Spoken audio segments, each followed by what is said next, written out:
Déjà l'épisode 1639, bienvenue en prenant votre café. Des fois, je n'ai fait des doubles, je me suis trompé, mais je m'excuse. Hey, bonne Saint-Valentin. Bonne Saint-Valentin. Est-ce qu'on devrait sauver Lithium, une filière, dans la filière batterie? C'est ce que le blog veut. Est-ce qu'on devrait faire une enquête sur Curam, le service de pension? Le blog veut ça. Élisabeth Lemay, avez-vous suivi ça cette semaine? Elle a fait une chronique sur le feu, quelque chose comme ça, à Radio-Canada. Et ça a fait, on va en parler un petit peu. Un skeleton ukrainien qui est disqualifié pour son chapeau, son casque. Il y a un ex-bras droit de Malenfant qui dit c'est pas de sa faute. Ah, que c'est le fun, le gouvernement. C'est jamais à faute à personne. Hein? L'accès à la propriété, selon PSPP, j'ai une vision entrepreneuriale de ça, moi. Transat qui arrête aux États-Unis. Fréchette est en train de sacrer une volée à Drainville. Pour Québec, une auto de luxe, c'est 40 000 Ouais. On va parler de Daytrader Canada. Oui, il y a un influenceur, il y a un nouvel influenceur maintenant. Le prix du cacao, j'ai fait un article hier, puis tout le monde a son grain de sel à rajouter là-dedans. Ben, écoutez, chocolatier, on va en parler. Le marché français est à la hausse, les résultats de Tim, OpenAI et tout ce qui est relié à Gemini mange une volée à la bourse solide. Hey, combien de temps vous devriez attendre avant de voyager avec votre nouvelle chum ou blonde? Ben, il y a un chiffre pour ça. Il y a tous des chiffres pour toutes.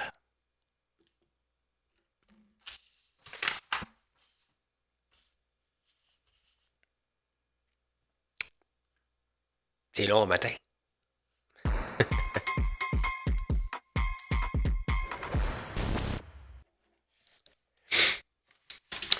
Ok, c'était l'intro qu'il fallait que je pèse. Je n'étais pas sûr de quel piton peser.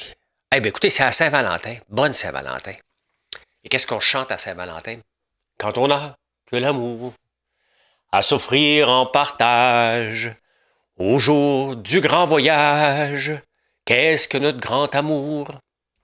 Ah, c'est juste une petite chanson là, pour égayer, même si j'ai une voix enrhumée. Hey, ça m'assomme. Ça m'assomme. C'était Jacques Brel que je chantais pour votre info. Là. J'ai pas été nager. J'étais trop fatigué. Je dors très mal, très mal, malheureusement. Donc, c'est pas une grippe d'homme, là. C'est un rhume. J'ai pas de fièvre. C'est juste gossant au max. Qu'est-ce que je voulais dire, donc, avant de partir avec tout ça, là? Avec quelque chose. Bah, on va revenir là-dessus. On va revenir. Ah, écoutez, les marchés, là, on va en parler dans la section finance, là, mais c'est tellement difficile de faire le show parce qu'il faudrait que je le fasse presque en temps réel puis je le mette tout de suite le show parce que, comme hier, je parle des marchés, j'ai regardé aller, tout est beau, à la fin de la journée, c'est le désastre. Fait que c'est dur de ce temps-ci de vous donner une photo réelle de ce qui se passe parce que tout dépend de l'intelligence artificielle, tout dépend des humeurs de Trump. C'est les deux catalyseurs vers le haut ou le bas en ce moment. Donc, c'est pour ça. On ne peut pas rien faire. C'est pour ça que j'essaie de ne pas trop regarder, puis regarder ça avec un grain de sel. Puis en passant, je ne vais pas voir mes états financiers. Ça ne vaut pas la peine. Il y a une autre compagnie de la filière batterie ici à Québec qui s'appelle Lithium. Ils récupèrent, je pense, des batteries ou ils font des batteries. Je ne sais pas trop ce qu'ils font. Mais là, ils sont en faillite. Et Patrick Bonin, le politicien le plus inutile qui peut exister, quel être imbu de lui-même. Je l'ai côtoyé au débatteur là, quelques fois. Là. Il est tellement parvenu, ce gars-là, ça n'a pas de bon sens. C'est un militant de Greenpeace. Et c'est dur d'avoir une discussion avec un militant parce que ça ne va pas clair. Et ce gars-là est super sympathique. Tu y parles, t'arrives en onde, puis il est le plus baveux possible. Tu t'en vas en pause, il redevient gentil, puis il redevient baveux tout de suite en onde. J'aime pas ce genre de personnage-là. J'aime pas ça du tout. Donc là, il dit on devrait sauver parce que on donne de l'argent à l'industrie pétrolière en Alberta, donc on devrait donner de l'argent à un canard boiteux au Québec. Parce que c'est la filière batterie, c'est le futur. Il n'y a plus de futur au Québec pour la batterie. Là. Le gouvernement a assez donné dans la filière batterie. Maintenant, c'est aux entreprises de prouver qu'ils peuvent être rentables. On n'a plus une scène à mettre à l'infini là-dedans. Là. On ne va pas sauver la planète. Là. Non, c'est fini. Et si on a mis de l'argent dans le pétrole, c'est peut-être pas assez rentable. Je ne sais pas de quelle chose qui parle ou de subvention. En partant, là, prenez pour acquis que je ne suis pas pro-pétrole, je suis logique. Et je suis contre les subventions, tout type de subventions possibles, incluant le pétrole. Donc, c'est pas parce qu'on en a donné qu'il faut en donner. Ça, c'est loser de penser comme ça. Maintenant, le pétrole, il y a le vent dans les voiles. Le gaz naturel liquide, on est stupide de ne pas en exporter. On commence un peu, là. Mais on se tire dans le pied parce que les États-Unis sont en train de s'enrichir, puis l'Europe, elle ne veut pas d'acheter des États-Unis. Puis nous autres, on ne profite pas de ça pantoute. Bref, j'en ai parlé hier, là, mais je me radote, mais c'est bon de se radoter pour se souvenir que quand on voulait exploiter les gaz de schiste ici, quand on voulait avoir un oléoduc, c'était non, non, non, non, non, non, non et non. Pas chez nous, puis c'est terminé le pétrole. Ah, c'est loin d'être terminé. C'est très, très loin d'être terminé. Écoutez, Trump, hier, a signé un arrêt pour dire aux centrales d'utiliser du charbon. Centrales pour la défense. Utilisez du charbon pour vous faire voler l'électricité. Là. Ça, c'est pas correct. Mais du gaz naturel liquide est une bonne étape. Donc, oui, on devrait en produire et beaucoup en plus de ça. Est-ce qu'on devrait faire maintenant une enquête publique sur Curran ou Curran, en tout cas le régime de pension du Canada? Moi, je pense que, ben oui, il faudrait faire. Mais si à un moment donné, si on fait juste parler et on ne met pas personne en prison, y a-t-il des détournements de fonds? Regardez, on va avoir la commission Galant. Là. On s'attend à quoi? Que Malenfant, c'est un incompétent? Ben oui. Qui n'aurait pas dû être embauché? Ben oui, il n'aurait jamais dû être embauché. Donc, quel est l'objectif derrière? De découvrir que l'appareil gouvernemental est incapable de gérer aucun projet, qu'il va y avoir des dépassements de coûts. Anyway,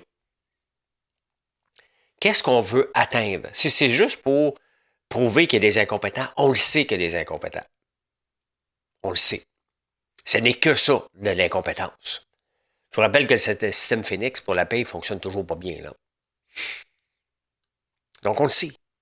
Il n'y a pas de problème, mais dépensons pas des milliards pour avoir aucun pouvoir de foutre des gens en prison, de congédier des gens, de scraper, de demander un remboursement. Tu sais, à un moment donné, il faut arrêter de dire on va aller se parler, puis on va voir que tout le monde a tort, puis on va avoir raison que les gens ont tort. Non, il faut que ça aille plus loin que ça. Là. Peut-être vous avez vu ça, peut-être vous n'avez pas vu passer ça. Élisabeth Lemay a de l'huile sur le feu. J'ai déjà fait ça avec Rebecca McConnell, cette émission-là.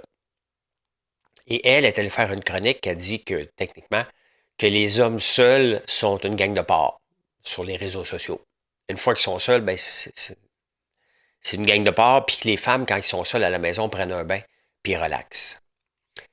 Sincèrement, là, que Radio-Canada ait laissé ça en ondes, laissé même passer ça parce que c'est enregistré d'avance, cette émission-là, c'est inacceptable. On ne voudrait pas un homme qui aille parler comme ça, donc qui fait de la misogynie. Là, elle fait de la misandrie. Bien évidemment, elle s'est faite ramasser sur les réseaux sociaux. On s'attendait à quoi? Hein? On s'attendait à quoi? Est-ce que c'est justifié la violence sur les réseaux sociaux envers elle? Il ne faut jamais souligner la violence. Mais elle était consciente. Non, j'enlève le mais, là. Elle était consciente qu'en disant que les hommes seuls à la maison, c'est une gang de porcs, qui était pour créer quelque chose. Moi, quand je suis seul ici dans la maison, là, pas débile.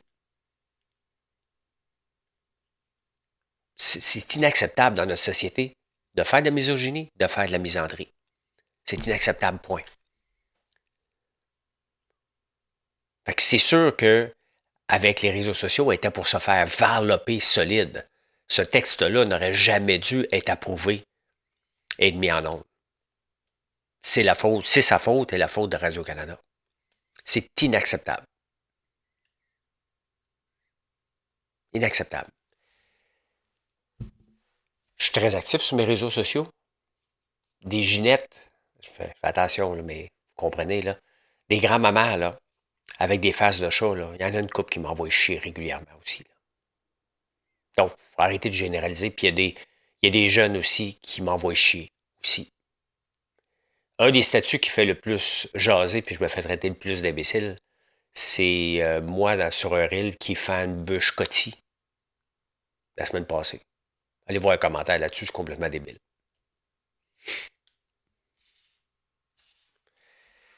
Fait que, arrêtons de généraliser, là. Il n'y a pas juste les hommes qui se promènent, se comportent en imbéciles sur les réseaux sociaux. C'est juste qu'on voit les imbéciles. Excusez-moi. Ah, il y a un skeleton. Skeleton, c'est comme une luge, la face en avant, qui est disqualifié des Jeux olympiques. Je trouvais son casque qui était beau. Il rend hommage à des Ukrainiens. Et les Jeux olympiques n'étaient pas d'accord, puis il a décidé de courser avec son casque pareil, puis il était disqualifié. C'est sévère. Mais en même temps, son geste est noble. Est-ce que ça a sa place aux Jeux olympiques? La même chose que lorsqu'on va voir un gala ici, puis que tu viens d'avoir un prix, puis là, tu te sens obligé de faire une montée politique. Est-ce que ça a sa place? Il faut séparer à un moment donné la célébration et le fait que tu t'es rendu aux Olympiques. Le geste est noble. Il ne faut pas être contre. Mais imaginez-vous quelqu'un d'autre qui le ferait pour les Hells Angels, parce que whatever, quelqu'un d'autre qui le ferait pour sa promotion. Tu sais, à un moment donné, il faut qu'ils mettent des balises, et lorsque tu mets des balises, ben, tu ne peux pas les sortir de là. Après ça, ben, tu cours après le trouble.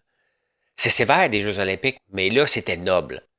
Mais une autre personne que lui va trouver ça noble, ben, à un moment donné, on va voir n'importe quoi aux Jeux olympiques. Et aux Jeux olympiques, tu représentes ton pays. Avant tout. C'est triste, mais s'il commence à faire des exceptions, tout va devenir une exception. Tout.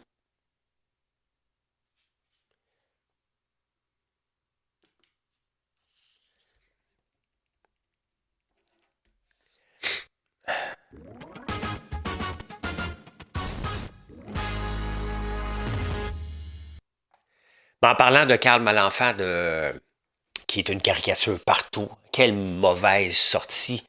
J'espère que ce gars-là, on ne va pas le rembaucher. Ça, c'est son problème à lui, d'avoir été si incompétent, d'avoir accepté un mandat, parce qu'il avait été congédié d'Hydro-Québec. Il ne faut pas l'oublier.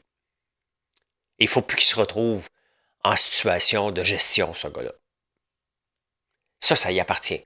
Ses problèmes financiers, puis comment il va vivre le restant de ses jours, c'est pas nos problèmes à nous. J'ai aucune pitié par rapport à ça. Il faut regarder le désastre qu'il nous a fait. Il nous a coûté 150 millions à Hydro-Québec, 500 millions, 600 millions ici. C'est beaucoup d'argent, là. Et là, son ex-bras droit a dit « Ouais, mais c'était pas nous autres, finalement. C'était les compagnies embauchées qui étaient pas prêtes. » Non, non, t'es peu. Compagnies embauchées, là, des sous-traitants, c'est pas vrai qu'ils débarquent puis ils font à leur tête, là. Ils font ce qu'on leur dit de faire. Puis si on leur laisse du lousse, ils vont facturer. Ils vont emmener des consultants. J'ai déjà été consultant pour des firmes. Ils nous demandaient, ayez un œil ouvert si on peut rentrer de nouveaux consultants. C'est comme ça. Pas de leur faute, parce qu'ils n'ont pas été gérés. Personne n'a été géré. C'est, ah ouais, dépenser, on n'est pas à 2-3 millions, là. Il y en avait un qui avait dit ça dans la gang, là. Mais vous voyez, c'est ça l'appareil gouvernemental, c'est la faute à personne. C'est tout le temps la faute à un autre niveau, qui n'est pas le tien. Je ne sais pas comment on va réussir à faire des projets au gouvernement. C'est sûr que quand tu regardes l'avancée de l'intelligence artificielle, de ne pas utiliser l'intelligence artificielle pour définir les besoins, de ne pas utiliser l'intelligence artificielle pour coder ces besoins-là, maintenant, c'est de la stupidité. On va en parler dans la section finance, là, mais Anthropic avec Claude Code, Codex, OpenClaw, et d'autres qui s'en viennent. Gemini va s'en venir avec un autre. C'est des agents qui travaillent pour toi. On ne peut pas ne pas travailler avec ça, là. Et c'est un peu pour ça aussi que les compagnies de software mangent une volée sur les réseaux sociaux parce que l'impact sur la bourse, parce que l'impact est réel. Donc, si on voit que toutes les compagnies qui offrent des services, des licences, des logiciels mangent une volée, ben, ça veut dire que le marché est en train de se renouveler. Donc, il faut falloir que les gouvernements se renouvellent aussi et aillent dans cette direction-là. Arrêtez de détracter ça. C'est là, ça fonctionne et on doit l'utiliser pour sauver des coûts. On devrait tout pitcher ça et dire, ouais, code-moi ça au complet. On revient une semaine après, ça devrait être fait. Techniquement, c'est comme ça c'est là qu'on s'en va. L'accès à la propriété selon PSPP. On peut voir pourquoi Paul Saint-Pierre Plamondon ne sera jamais un bon premier ministre, parce qu'il ne comprend pas l'aspect économie de l'accès à la propriété. Pourquoi qu'on a un problème d'accès à la propriété? Est-ce qu'on a accueilli trop de gens? Peut-être. C'est une vision normale de penser qu'on a accueilli trop de gens par rapport aux logements qui sont là. Qu'est-ce qu'on a fait pour stimuler la construction de nouveaux logements? Pourquoi qu'on construit des condos, des maisons versus des appartements pour louer? Est-ce que la régie du logement fait trop chier les propriétaires? La réponse est oui.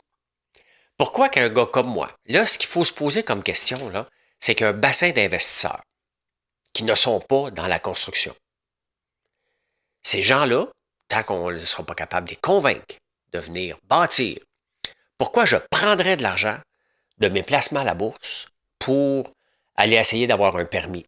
600 jours à Montréal. Ça n'a jamais diminué, là. 541 jours. C'est toujours la même chose. Donc, pourquoi je vais aller me battre contre une armée de fonctionnaires qui ne veulent pas que je construise? Les autres veulent trouver toutes les raisons possibles pour que, à la fin, j'abandonne le projet. Ça, c'est la grosse partie du problème, là, elle est là. Les placements boursiers ont trop bien rapporté. En même temps, si tu ne te fais pas payer par un loyer, un locataire, c'est rendu normal. C'est même applaudi sur les réseaux sociaux. On traite les propriétaires d'une gang de bandits constamment. Ça me tente pas, moi.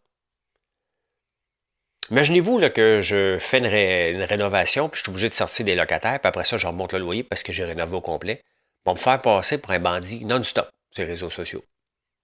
Comme étant un mauvais propriétaire. Alors que c'est juste normal. Les taxes augmentent. L'électricité augmente. Tout augmente. Normal qu'on doive monter les loyers. Le problème, c'est pas qu'il en manque de loyers, oui. Il manque de gens qui veulent investir là-dedans. Qu'on va leur donner. On devrait applaudir lorsque quelqu'un arrive à la ville pour dire j'aimerais ça construire. Il devrait avoir une aide d'honneur. Qu'est-ce qu'on peut faire pour toi? Au lieu de ça, tu as une gang de faces de bœufs de fonctionnaires qui veulent absolument rien savoir et prendre une décision pour t'aider. Tant qu'on ne comprendra pas ça, tant qu'on n'aura pas un premier ministre qui va comprendre que le problème de l'accès à la propriété vient d'une pénurie et d'une lenteur des fonctionnaires. That's it. S'il y avait de l'argent à faire, je l'aurais fait, ça fait longtemps. Puis il y en a un paquet d'autres dans ma situation.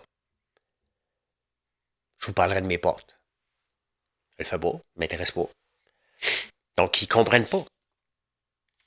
C'est pas qu'on a reçu trop de gens. Imaginez-vous. Imaginez-vous qu'on reçoit des gens qui veulent avoir du popcorn à l'érable, mettons, on parle de quelque chose. On amène ça à un autre niveau, là. Je vais-tu en faire du popcorn à l'érable? Ben oui, j'ai pas de barrière. Emmenez-en des gens. En produire encore plus. Ben c'est ça. Il manque de production de logement. Les règles ne sont pas pour les propriétaires. Fait que ça ne nous intéresse pas pantoute de devenir propriétaire. C'est comme ça. Hey, Transat arrête tous ses vols vers les États-Unis parce qu'il n'y a pas assez de... en tout cas pour l'été. Mais probablement que pour le restant. Donc, tu sais, ça va être juste Air Canada puis WestJet qui vont aller vers les États-Unis. On commence à créer un entonnoir où il faut focuser sur les routes payantes. Donc, Air Transat ne va pas à Cuba. Air Transat ne va plus aux États-Unis. Donc, il lui reste d'autres routes. Moi, j'ai pris pour aller à Guadeloupe. Air Canada coûtait bien trop cher. Mais il y a des routes qui vont se spécialiser, puis d'autres routes qui laissent tomber. Il n'y a rien de mal là-dedans. Il faut qu'il soit rentable. Écoute, l'action dégringole. Il y a un bras de fer avec PKP qui essaie de mettre la main là-dessus. Donc, c'est pas le joyau que c'était avant Air Transat. Perso, je trouve pas que Christine Fréchette va faire une bonne première ministre. Je ne vois pas son leadership s'installer. Les gens veulent avoir du changement. les gens veulent avoir une femme. Ben, moi, je dis, je veux avoir quelqu'un de compétent. Je ne trouve pas plus Drainville compétent, mais c'est un brasseur d'idées.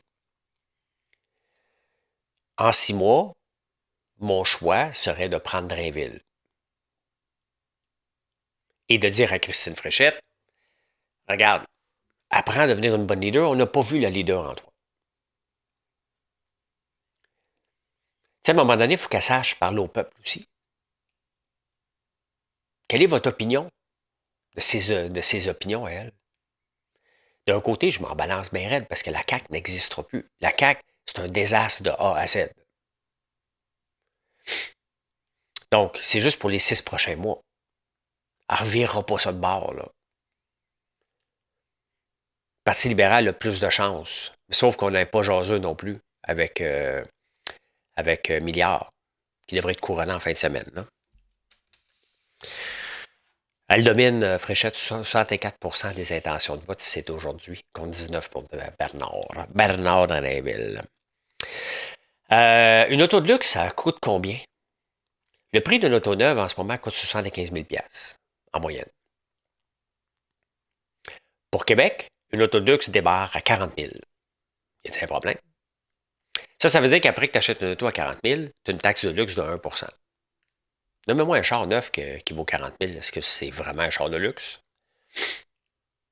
On parle d'auto électrique de base à moins de 35 000. Là. Ça va être des citrons. Là. Pas des citrons qui ne fonctionnent pas, mais ça va être des tape-culs. OK, j'admets qu'une Urus Lambeau, comme que j'ai, c'est un auto de luxe. Faites le calcul, là, ça vaut 400 000. Payez 40 000 de taxes. Plus TPS, TVQ. Un autre 100 000. Payez 100 000 total pour acheter cette auto-là. Donc, quand vous voyez une Russe se promener sur les routes, dites-moi, my God, il est gentil, lui, avec les... c'est un gars de gauche. Il paye des taxes pour les services publics. J'ai donné 100 000 juste pour ça. Puis, d'un autre côté, on s'en va là-bas avec des SAQ Click ou des Curanes. Hein? Taxer plus les riches, fuck you, esti. À un moment donné, on ne veut plus en donner de l'argent au gouvernement. Ils ne sont pas capables de le gérer. Tu sais, quand on entend SAQ Click, puis Curane, des dépassements de coûts de 5,5 milliards, là, ça, c'est notre argent qu'on a dûment travailler fort, puis on a dit, on va faire notre part pour la société. Notre part pour la société de payer des taxes pour qu'on puisse avoir des services globaux. Eux autres, au lieu de les prendre comme il faut, ils donnent une gang d'incompétents pour gérer des systèmes qui nous coûtent des milliards pour absolument rien. C'est ça. Fait que taxer les riches, là, n'est plein de cul. J'ai payé, là. Mais quand j'entends des pseudo-riches qui ont hérité de leurs parents, de moi, je trouve trop d'argent, taxe-moi. Ben, t'as rien fait dans ta vie, là. Puis tu veux taxer de l'incompétence? Ben, c'est ça. Absolument pas. Absolument pas. On est tanné d'en donner. Il n'y aura pas de rébellion, là. Je vais juste vous dire, quand on entend parler de taxer les riches, là, commencez par la gérer comme il faut. Montrez-nous que vous êtes capable de ne pas avoir de dépassement de coûts ou de la fraude. On verra après. Si vous, si vous voulez que les riches soient plus de votre bord et non pas une petite poignée de gens qui n'ont pas travaillé pour. Bon, même des gens qui ont travaillé pour, puis ils disent, oh, ben là, je suis pas assez taxé, moi, là. Ben, donne-la donc ton argent. Construis des hôpitaux, fais quelque chose. C'est ce que je te dis. Mais 40 000 pour un auto de luxe, on se calme. Hein?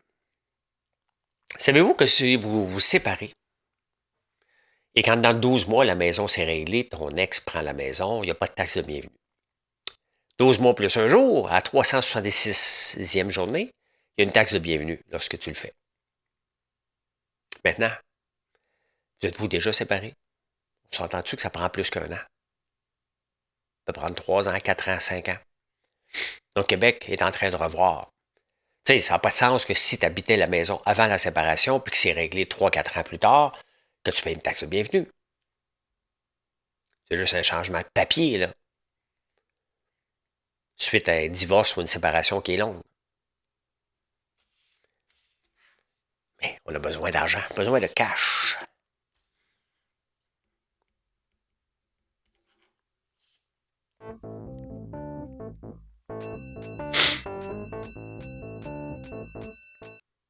Bon, on va aller voir la bourse, là, mais ce que je vous montre, risque de ne pas être ça la minute que vous allez le regarder. Et en partant, là, OK, je veux pas partir de gaguerre. Mais j'ai vu un ex-dragon qui s'appelle Nicolas Duvernois, qui a fait une vidéo faisant la promotion de Daytrader Canada. J'ai un malaise en regardant ça. Faire du day trading, 95% des gens vont perdre de l'argent, peu importe la formation que tu as. Essayer de faire de l'argent dans un marché aussi volatile que ça. C'est irresponsable pour un ancien dragon de faire de la publicité pour ça. Ah, j'ai toujours été intéressé à la bourse sans connaître ça. Comment ça se fait que tu es rendu ce que tu es rendu et tu ne checkes même pas la bourse encore? Allez voir sa vidéo, moi j'ai trouvé ça gênant. Très, très gênant et inapproprié. Je ne ferais jamais ça, moi. Le day trading, j'en ai fait. J'en ai fait de l'argent, j'en ai perdu de l'argent. Ça n'a pas impacté mon style de vie pantoute. Ceux qui veulent en faire une carrière, pas de chance, là. Pas grand monde qui vive de ça, là. Mais de voir ça, j'ai fait comme, sincèrement, on est rendu là. C'est inapproprié. Totalement inapproprié. Je lui ai pas dit, ça ne m'intéresse pas. Je ne parle pas vraiment avec Nicolas, je ne suis pas en guerre contre lui. J'aurais dit la même chose de n'importe qui que je connais qui ferait de la promotion de Daytrader. Je ne suis pas à l'aise avec Georges Saint-Pierre qui fait la promotion de Bet99 non plus. À un moment donné, il faut regarder ce que j'ai besoin de ça. Est-ce que je risque de faire plus de mal aux gens qui vont me croire d'aller là-dessus pour aller s'amuser, puis dans le fond, ils vont perdre leur argent. Le casino, à la fin, ils gagnent. Hein? C'est comme si je te dis un film d'amour, puis je te dis, à la fin, il meurt. Ben, on le sait qu'à un moment donné, dans un film d'amour, il y en a un qui meurt à un moment donné. Ben, c'est ça. C'est inapproprié. Totalement inapproprié. Daytrader Canada n'est pas une place, j'ai fouillé, il n'y a aucune plainte contre l'AMF là-dedans. Ça semble être une belle plateforme qui vend des formations. Mais à la fin, quand la formation va être finie, c'est toi qui vas mettre l'argent. Croyez-moi, vous allez plus souvent perdre qu'autre chose parce que peu importe le modèle. Regardez un des plus grands traders, le Livermore des années 30. Meilleur modèle, il suit le momentum. Son modèle est prouvé, il fonctionne. Il a fait des milliards. Puis il a perdu des milliards aussi parce qu'il a embarqué l'émotivité là-dedans. Et c'est ça qui nous tue. Moi, quand j'ai fait de l'argent, c'est parce que je n'étais pas émotif, j'étais un robot. Fais ça, bingo, je m'en vais. Je me dis, m'entendre un peu. Ben, c'est du day trading. Tu choisis des titres ultra volatiles. M'entendre un peu. M'entendre demain matin. Perdu, là. Beaucoup. Charles, j'avais gagné avant, là, mais maintenant, je ne fais plus ça. J'aime mieux me baser sur le long terme. Qu'est-ce qui est mieux pour faire des placements? Si tu veux en vivre, ben oui, du day trader, tu peux peut-être en vivre, mais tu ne peux pas en vivre si tu ne mets pas 50, 60, 100 000 piastres d'un coup, là. À la fin, il faut que tu tires un salaire de tout ça, là. C'est pas en mettant 5 piastres, 10 piastres ou 1000 piastres avec les frais de transaction que tu vas en sortir, là. Faites attention. Faites attention à ça. Bon, le prix du cacao a fait un débat sur ma page hier. On va reparler du prix du cacao. Parce que j'explique que le prix du cacao n'a pas monté de 40% pour justifier les prix. Je suis chocolatier. Je n'ai pas monté mes prix. Donc, c'est soit que je suis un imbécile qui ne regarde pas ses chiffres, puis vous achetez du chocolat que je devrais vendre plus cher, donc ça veut dire que je perds de l'argent. Donc, je suis un imbécile qui perd de l'argent. Ou j'ai assez de volume d'achat qui me permet de ne pas avoir augmenté mes prix. J'ai jamais augmenté mes prix. Ah, des virgules ici et là, mais regardez nos œufs de dragon. Quand on les a lancés, c'était 15,49, c'est encore 15,49. La seule chose que j'ai augmenté, c'est le volume. Voulez-vous savoir comment on en a vendu pour la Saint-Valentin? Des milliers, des boîtes de 9. Bien ça, si j'en vends deux, je suis obligé de dire, oh, palais, OK, donc les deux, il faut qu'ils payent pour toute la patente, parce que sinon, je ne serai pas rentable. Si j'en vends des milliers, bien, je suis capable. Là, les gens m'ont dit, ouais, mais toi, t'es chanceux, t'es connu. Ah, non, je ne suis pas connu. Je me lève à 3h30 le matin. Je fais des statuts, je vous parle, je vous explique comment on les fait. On montre des photos, on vous montre la fabrication. Je suis hyper actif pour que vous me choisissez. J'ai aucun rapport à être connu. Ça n'aide pas pantoute. Si je ne suis pas actif sur ma page Facebook, parce que je fais pas de pub. Je ne suis pas actif sur YouTube. Vous ne me connaissez pas. Donc, mais maintenant, regardez, il faut regarder. Là. Baisse de prix chez les distributeurs. Donc, regardez. Concrètement au détail, le marché pro B2B réagit plus vite. Une tendance de baisse est observée chez certains distributeurs spécialisés. Papa Gino, c'est pas mon fournisseur, là, Food, affiche actuellement des prix soldes significatifs sur les gros formats. Par exemple, le sac de 10 kg de 811 noirs est affiché autour de 237$ le sac au lieu de 279$. Donc, vous voyez, si on va voir ici, on peut le voir. Donc, on peut voir qu'il y a des rabais. De Calebo, c'est le plus gros fournisseur mondial. C'est le chocolat qu'on utilise aussi. Donc, pourquoi s'obstiner quand un chocolatier vous dit « Moi, je n'ai pas monté mes prix ». Pourquoi vous leur donnez raison à quelqu'un qui va se plaindre dans les journaux, disant « Je suis obligé de monter mes prix de 40%. » Je n'ai pas monté mes prix de 40%, moi. Ça coûte cher du chocolat, c'est vrai. Est-ce que le prix du chocolat a tendance à baisser? Bien, on va les revoir encore. Regardez ici. Ben oui, il descend encore, le prix du cacao. Mais là, les récoltes n'ont pas eu lieu. Là. Les récoltes vont avoir lieu bientôt en Côte d'Ivoire et au Ghana. Il y en a au Costa Rica, il y en a un peu partout maintenant. Donc, on va voir les récoltes, mais techniquement, on s'attend à ce que la pression vers le bas va être là. Fait on le voit déjà, l'impact chez les distributeurs B2B est à la baisse. Tu sais, là, je ne parle pas à travers mon chapeau. Je vous le dis. J'aime ça faire de l'argent en passant.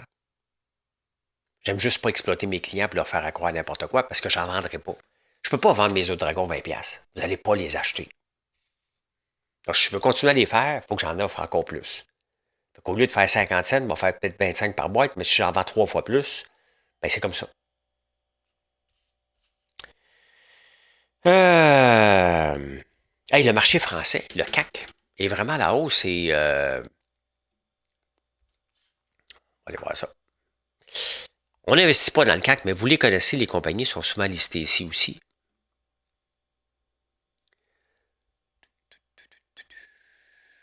Le CAC 40. Ben regardez, il est à son plus haut niveau. Et qu'est-ce qui compose le CAC 40? Ben, Hermès va super bien, donc Hermès est là-dedans. Kering va bien aussi, plus 1,8%. L'Oréal, sorti des bons chiffres, là, ça baisse un peu. Louis Vuitton, Michelin, Orange, Pernod Ricard, il y a beaucoup de luxe, beaucoup d'autos aussi. Renault est là-dedans. Donc, toutes des choses qu'on connaît, mais qu'on n'a pas vraiment accès. Danone, Crédit Agricole. Donc, le marché français va super bien, qui est relié beaucoup, beaucoup au luxe aussi. Souvent, ainsi va le luxe, ainsi va le marché français.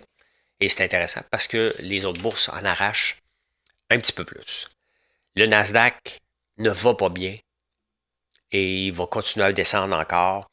Pourquoi? Parce que tout ce qui est relié en ce moment à OpenAI. Oracle a pris toute une débarque, là. Toute une débarque, là. Après avoir annoncé son deal avec OpenAI, il monte à 342. Et là, on se rend compte que OpenAI, ChatGPT, n'est plus le leader qu'on pensait parce que là, il y a Anthropic qui arrive. Donc, vous pouvez voir que, OK, donc, ChatGPT n'est plus bon. Donc, c'est Anthropic maintenant qui est bon.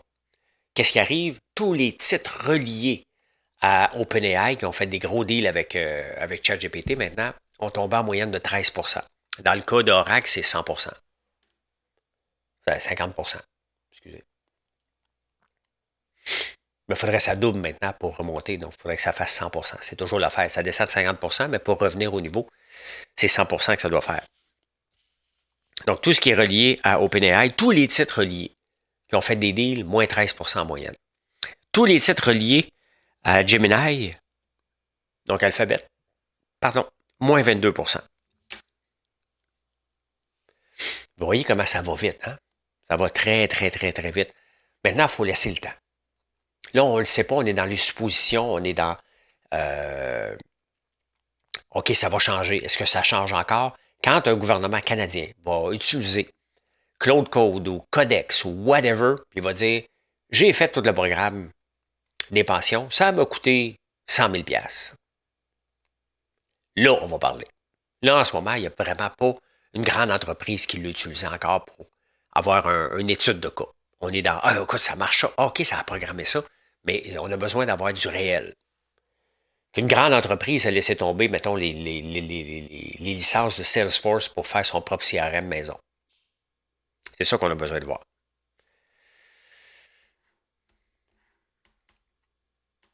Le prix du cacao, OpenAI. Les résultats de Tim. Tim Horton, qui appartient à Brands, disent qu'il est à la baisse. Quand on voit ça à la baisse, il faut se poser des questions, mais pourquoi? Moi, quand ils ont sorti la pizza, j'ai déjà arrêté pour y goûter. J'ai attendu comme 20 minutes à l'intérieur. Toutes les fois que je veux aller, que je suis sur la route, puis que je veux acheter un Tim, mettons, je m'en vais en campagne, je regarde tout le temps le line-up est trop long. Je ne veux pas. Café, moi, je ne trouve pas terrible. Il goûte souvent la cigarette. Mais ça, c'est mon goût à moi. Je préfère un Starbucks. Là, vous allez me dire, Starbucks est américain, Tim Hortons n'est pas canadien. Il a déjà été canadien, maintenant il est brésilien. OK, arrêtez. L'affaire, c'est que ces gens-là font travailler des gens locaux. C'est juste ça qu'on doit. That's it. That's it. Mais lorsque tu arrives avec un délai supplémentaire, j'arrête plus d'un Tim Hortons. Je sais que m'attendre. Je suis sur la route, j'ai pas une demi-heure à attendre. Là. Donc, il faut se poser des questions. En emmenant un nouveau produit, est-ce qu'ils font plus d'argent, mais au détriment d'un autre produit que les gens maîtrisent, faire du café? Je me demande combien il y a de gens comme moi. Toujours un risque s'ils ne sont pas capables de livrer rapidement. Ou d'avoir deux services à l'auto. Un pour les slow puis un pour les commandes faciles. Là. Bang puis café. FedEx. Je vous parle de FedEx parce que cette semaine, on a eu un débat, un 5e débat sur Post Canada dont j'ai participé au débatteur. Et regardez les résultats de FedEx. FedEx qui s'améliore. Et regardez Post Canada qui dégringole. Post Canada n'est pas à la bourse. Là. Mais quand tu vois que des compagnies s'améliorent, livrent rapidement, et qu'on voit que Post Canada n'est pas capable de livrer, le taux moyen chez Post Canada pour un employé versus les revenus, on parle de 70 de la main-d'œuvre. Le coût de main-d'œuvre chez FedEx, c'est 40 Ils ne sont pas payés comme des greffins chez FedEx. C'est qu'ils sont trop payés chez Post Canada par rapport à la norme de travail qu'ils font. On ne peut plus soutenir Post Canada quand tu vois des compétiteurs comme ça. Post Canada, FedEx est capable de livrer des lettres. Là. UPS aussi. GLS aussi. Il faut juste qu'il offre des tarifs comparatifs. Il faut que le gouvernement finance l'envoi des lettres. Augmenter l'envoi des lettres, le prix des timbres ne va rien régler. Là. De toute façon, on devrait ne plus l'envoyer. Moi, je n'envoie plus de lettres à personne. On paye en ligne. Si tu ne payes pas en ligne, qu'est-ce que tu veux que je fasse avec toi?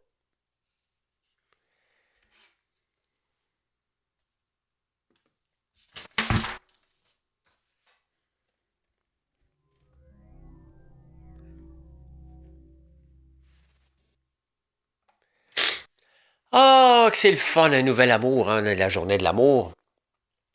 Vous avez peut-être rencontré quelqu'un dernièrement. Puis là, tu dis, hey, on va-tu au March Break en vacances ensemble? Tu le rencontres au mois de janvier.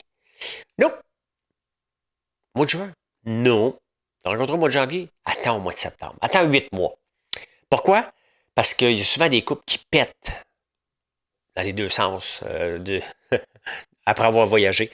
13% découvrent que finalement, c'est donc bien plate, cette personne-là. Parce que là, vous allez passer du temps ensemble. Là. Vous n'êtes pas prêt avec votre travail ou les enfants. Là. Partez ensemble. Les deux. 12% disent, ouais, mais il ronfle. Oups, je n'avais pas prévu ça, là. Il ronfle donc bien, cette personne-là. Homme ou femme. Et 27% disent qu'ils n'aiment pas leur conjoint qui applaudit dans l'avion. Quand il atterrit.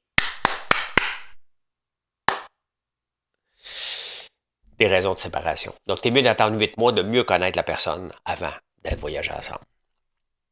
Et le pourcentage, en terminant, le pourcentage de la population qui vit sous le seuil d'extrême pauvreté en Inde, on peut voir que l'Inde se modernise, l'Inde devient de plus en plus industrialisée. On utilise beaucoup l'Inde pour faire notre linge, entre autres. Hein. Bangladesh, Inde, la Chine. La Chine est rendue un pays riche maintenant. Ils ont déjà été très, très pauvres, Ben, l'Inde est rendue dans le même niveau maintenant parce que en 1990, 47,5% des Indiens vivaient sous le seuil extrême de pauvreté, moins de 3 piastres par jour. Aujourd'hui, on est à 5,3. Vous voyez, des fois, quand des grandes multinationales débarquent, on dit ah, les riches vont exploiter les pauvres. Peut-être un peu. Mais en même temps, ils enrichissent le pays, puis regarde ce que ça donne. Ben voilà, je peux dire ceci.